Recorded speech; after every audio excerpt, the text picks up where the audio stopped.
Good evening students. Gunjan paramedical institute के online platform पर आपका हार्दिक स्वागत, अभिनंदन।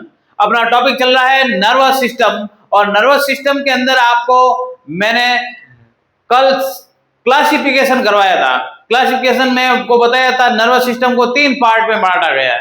सेंट्रल नर्वस सिस्टम, पीएनएस, दूसरा पीएनएस, तीसरा एएनएस, पेरिफेरियल नर्वस सिस्टम, और तीसरा ऑटोनॉमिक नर्वस सिस्टम। पहला सेंट्रल नर्वस सिस्टम, दूसरा पेरिफेरियल नर्वस सिस्टम, तीसरा ऑटोनॉमिक नर्वस सिस्टम। उसके अंदर मैंने कहा था आपको एक एक टॉपिक को अपन लेके चलेंगे, और आपका आज का टॉपिक सीएनएस के ऊपर चलेगा। सीएनएस में भी दो पार्ट, ब्रेन और स्पाइनल कॉर्ड, और आज का पोर्शन चलेगा ब्रेन के ऊपर। तो अपन सीएनएस को पढ़ रहे हैं, central nervous system. Central nervous system, nervous system में पहला पोर्शन आ रहा है आपका central nervous system, CNS, central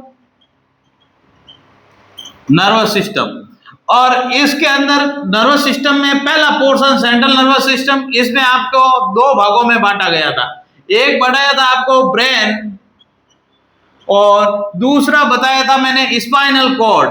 spinal cord, देखिए भैया, अब आपको अगर शरीर को, पूरे शरीर को मेंटेन रखना होता है, तो आपका शरीर में मेंटेन रखता है आपका ब्रेन। पूरी बॉडी के अंदर एकमात्र ऑर्गन कौन सा होता है? ब्रेन, जो सभी सिस्टम को कंट्रोल करके रखता है। आपके सोचने, विचारने, बुद्धि के केंद्र, कहां इंटेलिजेंसी होती है, वो बुद्धि केंद्र किस में होते हैं? आपके ब्रेन में होते हैं। तो ये सभी चीजों को कंट्रोल करके रखने वाला ऑर्गन कौन सा होता है? ब्रेन होता है। इस ब्रेन के अंदर ध्यान रखना। अब इस ब्रेन की स्ट्रक्चर और आपकी एनाटॉमी और फिजियोलॉजी दोनों पढ़ेंगे अपन। तो ब्रेन को अपन तीन भागों में बांटे गया है। तो पहला ब्रेन का जो पोर्शन होगा उसको कहते हैं फोर ब्रेन। फोर ब्रेन, पहला पोर्शन का नाम है fore brain. Fore brain, brain, और दूसरा पोर्शन है मिड ब्रेन, मिड ब्रेन, और तीसरा पोर्शन है हिंड ब्रेन। देखिए, इसको कहते हैं अग्र मस्तिष्क, अग्र, मध्य और पश। फिर बाद में फोर ब्रेन में आपको पढ़ना पड़ेगा सेरिब्रम। ये क्लासिफिकेशन लिख लेना भैया, सेरिब्रम। फिर दूसरा पोर्शन होगा थैलेमस, थैलेमस, और तीसरा पोर्शन होगा हाइपोथैलेमस, हाइपोथैलेमस। मिड ब्रेन में आपको बताया था कि इसमें कार्पोरा कार्डिजेमिना, कॉर्पोरा कार्डिजेमिना, कॉर्पोरा, कॉर्पोरा कार्डिजेमिना, वह सेरिब्रम पेंडगल, सेरिब्रम पेंडगल। और हिंड ब्रेन में आपको तीन पोर्शन पढ़ने पड़ेंगे। तीन पोर्शन में नाम होगा आपका, जिसमें हिंड ब्रेन में तीन पोर्शन कौन कौन से? तो पहला पोर्शन होगा आपका पोन्स, सेरिबेलम, सेरिबेलम, बेलम, सेरिबेलम है वो सेरिब्रम है, ये सेरिब्रम है, सेरिब्रम, सेरिब्रम, ये सेरिबेलम है, सेरिबेलम। दोनों के फंक्शन अलग अलग है, सेरिबेलम। और दूसरा पोर्शन होगा पोन्स विरोलाई, तीसरा पोर्शन होगा मेडुला ऑब्लांगेटा। देखिए भैया, ब्रेन को तीन भागों में बांटा गया है। पहला पोर्शन होगा फोर ब्रेन, जिसके दो भाग सेरिब्रम, तीन भाग थैलेमस और आपका हाइपोथैलेमस। मिड ब्रेन के दो पार्ट, कार्पोरा कार्डिजेमिना का स्तर पाया जाता है इसके अंदर, कार्पोरा कार्डिजेमिना का स्तर। इसमें कार्पोरा कार्डिजेमिना और सेरिब्रम पेंडगल पाए जाते हैं। और तीसरा, जिसको हिंड ब्रेन है, इसको तीन भागों में सेरिबेलम, पोन्स विरोलाई और मेडुला ऑब्लांगेटा। ये तो है आपके ब्रेन के पार्ट। ब्रेन एक ऐसा ऑर्गन होता है जिसका वजन ह्यूमन में 1350 ग्राम या आपका 1.4 किलोग्राम के आसपास वजन होता है आपके ब्रेन का। मानव का एकमात्र ऑर्गन है जो सोचने, विचारने, इंटेलिजेंसी के सोचने, विचारने, बुद्धि के केंद्र इसमें पाए जाते हैं। इस ब्रेन के अंदर अब पढ़ रहे हैं इसकी स्ट्रक्चर, फिर बाद में अपन एक एक ऑर्गन लेंगे। सेरिब्रम का फंक्शन क्या है, थैलेमस का क्या फंक्शन है, हाइपोथैलेमस का क्या फंक्शन है। इसको तो आपको बताया था जब एंडोक्राइन ग्लैंड पढ़ी थी, इसको मास्टर ग्लैंड कहा जाता है। फिर बाद में कॉर्पोरा कार्डियम इस्तर के बारे में पढ़ेंगे, फिर अपन सेरिबेलम के बारे में पढ़ेंगे और पॉन्स विरुलाई और मेडुला ऑब्लांगेटा के बारे में पढ़ेंगे। तो आपका ब्रेन की स्ट्रक्चर अपन शुरू कर रहे हैं। ब्रेन की स्ट्रक्चर आज, कल मैं आपको इसके सेरिबेलम के बारे में, थाइलेमस के बारे में, हाइपोथैलेमस के बारे में पढ़ाएंगे। सिर्फ आज ओनली 3 झिल्लियां, मस्तिष्क आवरण वो पढ़ा रहा हूं। तो बने रहिए गुंजन पैरामेडिकल इंस्टीट्यूट के ऑनलाइन प्लेटफॉर्म पर। और भैया ध्यान रखिए, इस चैनल को लाइक एंड सब्सक्राइब करिए और पूरे वीडियो को टोटल आपका जितना टाइम है उतना टाइम पूरा देखा करें। आप वीडियो खोल के एक बार लाइक करके वापस बाहर निकल जाते हो क्यों? आप सुबह मॉर्निंग में आते हो, क्लास पूरी नहीं देखोगे, मैं कल क्वेश्चन पूछूंगा आपको, ध्यान रखना। देखिए भैया, आप तो मेरे जो ऑफलाइन के क्लास वाले स्टूडेंट है वो तो मेरे अंडर में है, बाकी देखे नहीं देखे उनकी मर्जी है, पर आप तो कम से कम क्लास देखा करें, नहीं तो फिर कल सुबह मॉर्निंग में क्लास होगी, उसमें क्वेश्चन होंगे। देखिए भैया, ये आगे जो ब्रेन है, इस ब्रेन के अंदर ध्यान रखना, इस ब्रेन को पढ़ा रहा हूं तो ब्रेन के अंदर देखिए, या कोई ये ब्रेन है, इस ब्रेन को स्ट्रक्चर देखते हैं तो ये इसमें पालियां पाई जाती है और इसमें ध्यान रखना 3 झिल्लियां होगी। इसमें कितनी झिल्लियां होगी? 3। ये बताऊंगा, ये छोड़ूंगा नहीं मैं अभी। ये तो सिर्फ नाम बताए, इसके अंदर क्या क्या होता है, सेरिब्रम क्या करता है, थैलेमस क्या करता है, हाइपोथैलेमस क्या कर रहा है, छोड़ रहा नहीं हूं मैं, बीच में इसकी स्ट्रक्चर बता रहा हूं। ये इस ब्रेन के अंदर ध्यान रखना, ये ब्रेन में 3 झिल्लियां होती है। 3 झिल्लियां होती है जिनको अपन झिल्लियों के नाम वगैरह सब कुछ लिखा रहा हूं, देखना। सबसे बाहर वाली झिल्ली होती है उसको कहते हैं ड्यूरामेटर।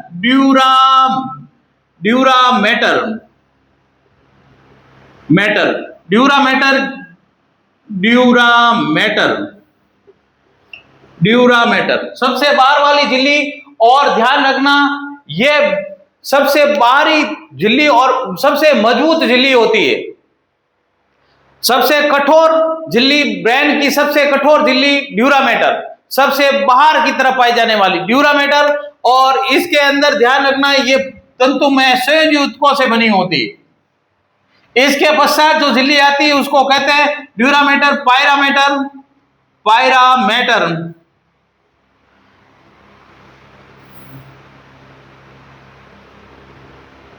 और तीसरी झिल्ली है जिसको कहते हैं आपका अरेक्नॉइड।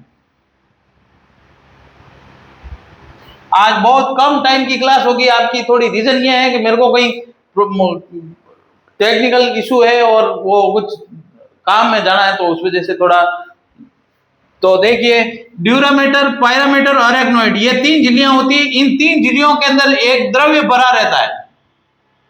इसके अंदर ड्यूरामेटर में जो द्रव्य भरा होता है उसको सीरमी द्रव्य कहते हैं, सीरमी द्रव्य या फ्लूइड कहा जाता है, जो इसको दोनों झिल्लियों के बीच में चिकना बनाए रखता है। दोनों झिल्लियों को चिकना बनाए रखने का काम करता है सीरमी द्रव्य। अब ध्यान रखना, ड्यूरामेटर और पायरामेटर, इनके बीच में एक गुहा पाई जाती है जिसको कहते हैं सब एरेक्नोइड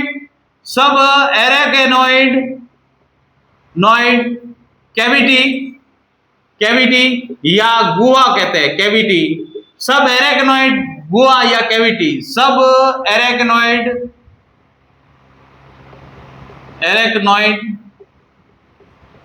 गुहा या इसको कैविटी बोलते हैं, कैविटी जो क्या करती है, ध्यान रखना, ये सब एरेक्नोइड गुहा के अंदर एक द्रव भरा रहता है जिसको कहते हैं आपका सेरिब्रोस्पाइनल फ्लूइड। क्या कहते हैं? Cerebrospinal fluid. ये सब एरेक्नोइड, जो ड्यूरामेटर और पायरामेटर और एरेक्नोइड के बीच में जो गुहा होती है, इनके बीच में जो गुहा होती है ये आपकी हाइपोथैलेमस, इसके बाद ग्लैंड होती है जिसको पिट्यूटरी ग्लैंड कहते हैं। ये कौन सी हड्डी होती है? मीडियस्टेनम कैविटी, तो वहां पर हार्ट के पास होती है। यहाँ पे ध्यान रखना, ये जो ग्लैंड होती है उसको कहेंगे हाइपोथैलेमस। हाइपोथैलेमस, इसके पास पिट्यूटरी ग्लैंड। और ध्यान रखना, इस सब एरेक्नोइड गुहा यहाँ पे ये तल बड़ा रहता है जिसको कहते हैं CSF। ये पूरा प्रैक्टिकल है डीएमएलटी वालों के लिए। CSF के अंदर ये जो फ्लूइड होगा वो स्पाइनल कॉर्ड में भी भरा रहेगा। ये तीनों झिल्लियां आपकी स्पाइनल कॉर्ड में भी होगी। जो अपन स्पाइनल कॉर्ड पढ़ेंगे ना, इसके अंदर भी ये झिल्लियां पाई जाएगी, जिनका नाम क्या है? Dura mater, पायरामेटर, arachnoid. इस गुहा के अंदर एक तरफ भरा रहता है जिसको कहते हैं CSF। पूरा नाम है इसका सीरिब्रो स्पाइनल फ्लूइड। ये जो फ्लूइड होता है इस ब्रेन की बाहरी आघातों से रक्षा करता है। जो ब्रेन है उसके बचीड़ लगते हैं ना, बचीड़ आवरण 2-3 माध्यम, तो इनके बचीड़ों से रक्षा करने का काम करेगा ये सेरिब्रो स्पाइनल फ्लूइड। चोट लग जाती है, चोट से रक्षा करने का काम करता है सेरिब्रो स्पाइनल फ्लूइड। दोनों झिल्लियों के मध्य में जो कैविटी होती है उसको कहते हैं आपकी कौन सी कैविटी? सब एरेक्नोइड कैविटी या सब एरेक्नोइड गुहा भी कहते हैं इसको। इस कैविटी के अंदर ये तरल भरा रहता है जिसको कहते हैं CSF। इसके अंदर कार्बोहाइड्रेट, प्रोटीन, विटामिन सभी पाए जाते हैं, मिनरल्स भी होते हैं। CSF सेरिब्रो स्पाइनल फ्लूइड ये क्या करता है? इस दोनों झिल्लियों के मध्य पाया जाता है। इसका काम क्या है? तो ध्यान रखना, ये बाहरी आघातों से, मस्तिष्क की बाहरी आघातों से, ब्रेन की बाहरी आघातों से रक्षा करने का काम करता है। बचीड़ों से रक्षा करता है। बचीड़ा है 2-3 लपट होकर खींचन माते तो क्या होता है? सर पे आपके लगती है तो क्या होता है? चोट लगती है, चोटों से रक्षा करने का काम करेगा ये। कौन सा fluid? Cerebro spinal fluid. DMLT में पूरा प्रैक्टिकल है आपका एक क्लिनिकल पैथोलॉजी के अंदर CSF के बारे में। इसको कैसे लेते हैं? लंबर पंचर विधि द्वारा इसको लिया जाता है और स्पाइनल कॉर्ड से लिया जाता है। कोई भी आपका मस्तिष्क का कोई बीमारी है तो उसकी CSF की जांच के लिए प्रैक्टिकल किया जाता है। तो आपके लिए पूरा CSF और भी पढ़ाया जाएगा। तो देखिए भैया, ये CSF है, इसको कहते हैं सेरिब्रो स्पाइनल फ्लूइड। ये दोनों क्या करता है? बाहरी आघातों से रक्षा करता है और भी करता है। देखिए ये क्या करता है? जो न्यूट्रिशंस होते हैं वो मस्तिष्क को पहुंचाने में भी काम करते हैं। 2 झिल्लियां होती है, झिल्लियों में आपके जो न्यूट्रिएंट्स होते हैं, न्यूट्रिएंट्स को पहुंचाने का काम भी आपका CSF करता है। ऑक्सीजन की सप्लाई के लिए भी ये काम करता है CSF। ब्रेन का CSF का बहुत रोल होता है। ये अगर ध्यान रखना, एक और रोग भी बता देता हूं। इसके अंदर जो मेम्ब्रेन होती है मेम्ब्रेन होती है उसको मेनिंजाइटिस कहते हैं। मेनिंजिस झिल्ली होती है जो ब्रेन के अंदर, इन झिल्लियों के अंदर सूजन आ जाती है जिसको रोग को कहते हैं मेनिंजाइटिस। ये मेनिंजाइटिस रोग होता है। इसके अंदर क्या होता है कि आपकी ब्रेन की जो झिल्लियां होती है, इन झिल्लियों के अंदर सूजन आ जाती है। आप कहते हैं ना कि भाई टेंशन की वजह से ये हो गया, वो ये आपकी ब्रेन जो मेम्ब्रेन होती है, इस मेम्ब्रेन के अंदर सूजन आ जाती है। माइग्रेन की प्रॉब्लम होती है ना, वो इसी के अंदर प्रॉब्लम होती है। माइग्रेन हो गया, आजकल नॉर्मल चीजों में माइग्रेन हो रहा है। छोटे छोटे बच्चे मोबाइल देख रहे हैं, मोबाइल से भी आपके माइग्रेन की प्रॉब्लम शुरू हो रही है। तो इसका रीजन ये है कि मेनिंजाइटिस रोग हो रहा है। इसके अंदर जो मेम्ब्रेन है वो मेम्ब्रेन सूज रहती है, स्वेलिंग हो जाती है। तो उन दोनों झिल्लियों के अंदर स्वेलिंग की वजह से मेनिंजाइटिस रोग होता है। तो इस रोग को मेनिंजाइटिस रोग कहते हैं। ये ब्रेन के अंदर जो झिल्ली होती है उसमें स्वेलिंग की वजह से ये रोग होता है। कल अपन ब्रेन के जो पार्ट है वो पार्ट पढ़ेंगे, फोर ब्रेन, मिड ब्रेन और हिंड ब्रेन। इनको अंदर आपको बताया जाएगा कि सेरिब्रम क्या होता है, सेरिबेलम क्या होता है और थैलेमस क्या होता है, हाइपोथैलेमस क्या करता है, सेरिब्रम क्या काम होता है सेरिब्रम का। तो धन्यवाद स्टूडेंट्स, कल पूरी क्लास में ये पूरा ब्रेन कंप्लीट होगा। और इस क्लास को आप लाइक एंड सब्सक्राइब करें, जिससे क्या है कि आपको और भी वीडियो प्रोवाइड करूं मैं। धन्यवाद।